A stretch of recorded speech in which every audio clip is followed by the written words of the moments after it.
Caríssimos, aqui quem vos fala é professor Marcão, com mais um Marcão na História, simulado do Marcão 01, parte 3. Vamos à correção. Questão 11.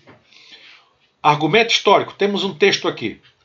Na primeira expedição foi ao Rio Grande do Norte um moço de nome Martim Soares Moreno, que se ligou de amizade com Jacaúna, chefe dos índios do litoral, e seu irmão Poti. Em 1608, por ordem de Dom Diogo Menezes, voltou a dar princípio à regular colonização daquela capitania. Poti recebeu no batismo o nome de Antônio Filipe Camarão, que ilustrou na Guerra Holandesa. Martim chegou a mestre de campo e foi um dos excelentes cabos portugueses que libertaram o Brasil da invasão holandesa. O Ceará deve honrar sua memória como um varão prestante e seu serviço e seu verdadeiro fundador. Adaptado do livro José de Alencar, Iracema. Olha só, dar princípio à regular colonização daquela capitania, iniciar a colonização da capitania. Ele está perguntando, não é sobre Poti, sobre nada, ele está querendo saber sobre a questão da capitania. A capitania a que o texto se refere correspondia a uma forma de ocupação baseada, perceberam? Ele quer saber a ocupação da capitania. Aquilo tudo que apareceu ali, os nomes e tudo, é na verdade um processo apenas da formação do texto, porque o que ele quer é sobre como as capitanias eram ocupadas, a forma de ocupação. É isso que ele está querendo. Até destaquei aqui no texto. Regular a colonização daquela capitania. Ele quer saber como é que era essa colonização. Bom, olha só. A forma de ocupação baseada na opção A. Nas feitorias voltadas ao cultivo da cana-de-açúcar mediante o trabalho escravo, sistema já existente na costa africana e em outras colônias portuguesas no Atlântico. Essa opção, na verdade, está errada porque é o seguinte, não são feitorias. As feitorias eram locais onde era levado para o Brasil, não cana-de-açúcar. Eram fortalezas que eram levadas para o Brasil, que era estocado aonde os portugueses ficavam e depois os indígenas escravizados levavam até os barcos que chegavam para buscar madeira. Então, não tem nada a ver com a questão da cana-de-açúcar. B. Na doação de terras a clérigos portugueses, clérigos é os membros da igreja, o clero. Quer dizer que a doação de terra aos membros da igreja que poderiam dispor livremente de suas posses com a obrigação de promover em contrapartida alguma forma de exploração econômica rentável. A igreja está lá para catequizar. Os jesuítas, franciscanos, não tem essa coisa de ocupação de terra para produção. Aí não, são os colonos que vão fazer isso. E no caso das capitanias hereditárias, os capitães donatários, que terão a obrigação de desenvolvê-los com seus próprios recursos financeiros. E por isso que o sistema não vai dar certo. De 15 capitanias, só 2 prosperaram. São Vicente e Pernambuco. A questão, o item, a opção C. Na concessão hereditária de terras a portugueses, com vistas à necessidade de urgente povoamento. É a integração dessas à economia mercantil europeia. Correto. Concessão hereditária. Pai para filho. Capitão donatário. Capitania hereditária. Economia mercantil europeia. No caso, o que a Europa queria? Açúcar. Vamos produzir açúcar.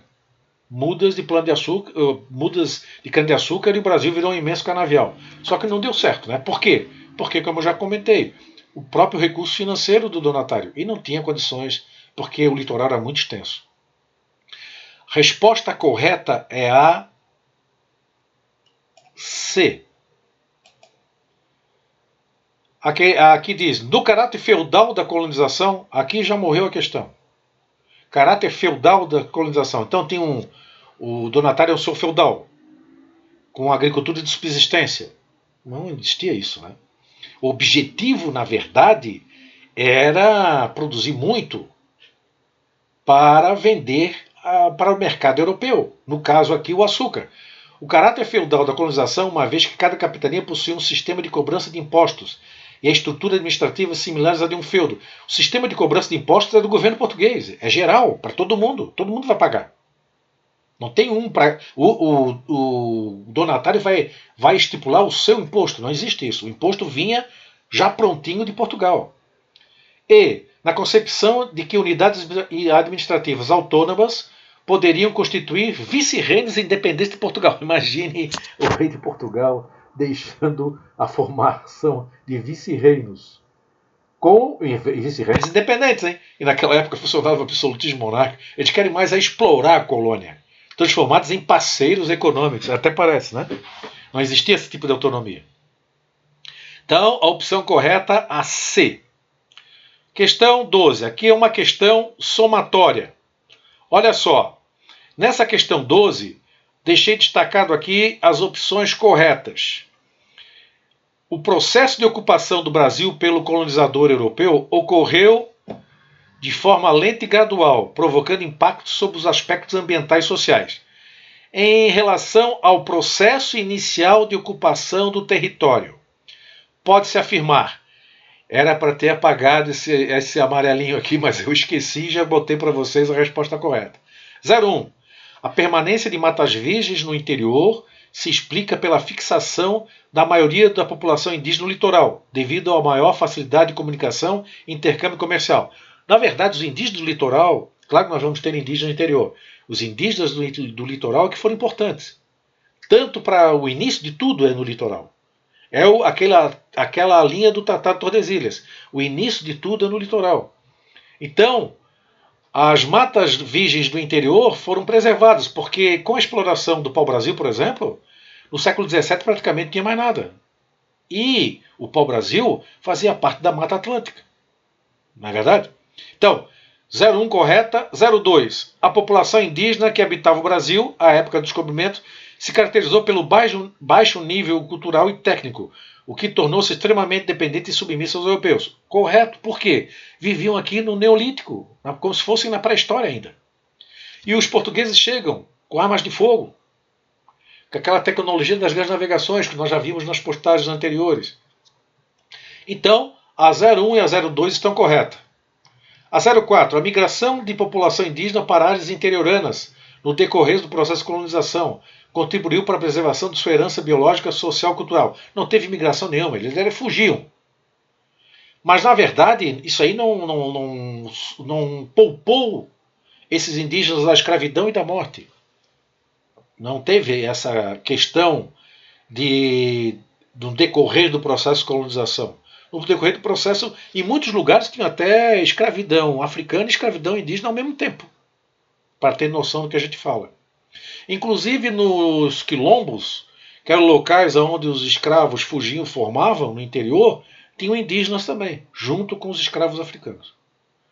08. O grupo indígena Tupi-Guarani possui uma unidade linguística, étnica e cultural, que foi fundamental para a importância para a resistência organizada que apresentou perante o elemento colonizador. Os indígenas Tupi-Guarani foram escravizados. Nada os salvou. Resistência organizada. Praticamente eram pequenos grupos que se vingavam dos portugueses, tocando fogo no canavial ou matando colonos. Não teve nada que representou uma resistência organizada contra o colono, os colonizadores portugueses. 16. A colonização europeia levou à progressiva diminuição da população indígena que se encontra hoje em dia totalmente aculturada e destituída de sua herança cultural. Totalmente a gente não pode dizer, né? Mas eles preservaram alguma coisa da herança cultural. Mas olha só, hoje em dia, olha a pegadinha aqui danada. Hoje em dia, olha só o que ele está pedindo aqui, ó. Processo inicial da ocupação. Ele quer saber no começo, ele não quer saber no final. Hoje em dia, no final, né? Então essa aqui está errada. Isso aqui, na verdade, essa questão aqui pegou muita gente. Não tenho dúvida disso. Somou então 03. Questão 13. No século XV, o lucrativo comércio de especiarias e artigos de luxo era praticamente monopolizado pelas cidades europeias de... Aqui, o lucrativo comércio pelo mar Mediterrâneo. Eu botei um mapinha aqui para explicar melhor para vocês. Navegavam pelo Mediterrâneo, compravam as especiarias e artigos de luxo que vinham do Oriente, em Constantinopla, Antioquia, Trípoli, Tunis, Alexandria, E as cidades que tinham esse monopólio eram as cidades da Itália, que ainda não existia Itália, na verdade. Aqui na parte continental, no início da Península Itálica, estão vendo aqui, ó, Florença, Pisa, Roma, Nápoles, principalmente as cidades de Veneza e de Gênova. Eram essas cidades que monopolizavam o comércio pelo mar Mediterrâneo, até a tomada de Constantinopla em 1453. Resposta correta: C. Gênova e Veneza. 14. O Tratado de Tordesilhas, celebrado em 1494 entre as coroas de Portugal e Espanha, pretendeu resolver as disputas por colônias ultramarinas entre dois países. Estabelecia que. Então o que ele quer saber é o que determinava o Tratado de Tordesilhas. Só. O Tratado de Tordesilhas foi estabelecido depois da chegada de Colombo na América em 1492. Porque os espanhóis, quando chegaram na América em 1492, rapidamente procuraram o Papa Clemente V e pediram para ele fazer, porque naquela época qualquer problema de países católicos que resolveram o Papa. Pediram para ele fazer então um tratado, a Bula Intercetera, em 1493, olha a data aqui, ó, que estabelecia 100 léguas a oeste das ilhas de Cabo Verde. Então aqui as ilhas de Cabo Verde, 100 léguas a oeste, daqui, ó. Essa foi em 1493, essa bula, que dava, na verdade, toda a América para a Espanha. As terras a oeste ficariam para a Espanha, tudo, e as terras a leste ficariam para Portugal. Perceberam aqui? Portugal ficaria com isso aqui, ó.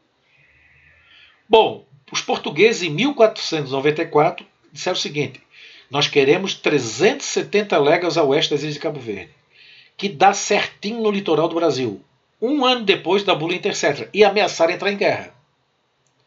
Eles já sabiam da existência de terras, não sabiam o tamanho, mas sabiam da existência, depois que Colombo chegou na América. Então dá certinho aqui no litoral do Brasil. Esse é o Tratado de Tordesilhas. Então ele quer saber o que estabelecia o tratado. O tratado é a opção B. Os domínios espanhóis e portugueses seriam separados por um meridiano, uma linha imaginária, né, a 370 léguas a oeste das ilhas de Cabo Verde. Essa é a resposta correta. As outras não falam especificamente do tratado. Questão 15. Dentre as capitanias hereditárias fundadas no Brasil a partir de 1530, somente duas progrediram até 1550. Nós temos aqui um mapinha, ó. Eu coloquei para vocês para explicar bem. Somente São Vicente e Pernambuco. Pernambuco de Duarte Coelho, o donatário, e São Vicente, primeiro lote, de Martim Afonso de Souza, porque tinha 2 São Vicentes aqui, né? Essa aqui prosperou. Prosperaram com o quê? Com a produção de cana-de-açúcar e um alto investimento dos donatários. Essas outras capitanias, eram 15, só 2 prosperaram. As outras 13, faltou uma coisa: investimento. E se falta investimento, não prosperava. Então, somente São Vicente e Pernambuco. A opção A.